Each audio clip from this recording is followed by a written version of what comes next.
ফেনীর ছাগলনাইয়া উপজেলার বন্যা কবলিত এলাকা পরিদর্শন করেছেন বাংলাদেশ সেনাবাহিনী প্রধান general Waker Uzzaman.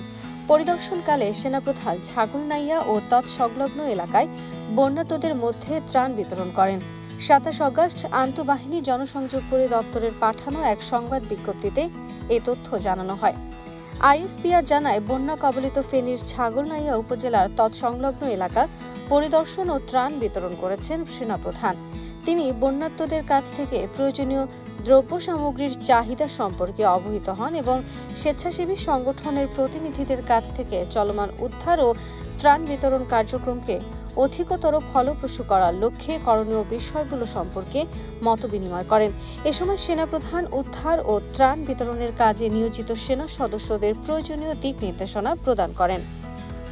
পরিদর্শনকালে general officer commanding ৩৩ পদাতিক ডিভিশন ও এরিয়া কমান্ডার কুমিল্লা এরিয়া ছাড়া সেনা সদরের ঊর্ধ্বতন সেনা কর্মকর্তারা উপস্থিত ছিলেন। উল্লেখ্য, বন্যা পরিস্থিতি স্বাভাবিক না হওয়া পর্যন্ত সেনাবাহিনীর এই কার্যক্রম অব্যাহত থাকবে বলেও জানায় আইএসপিআর।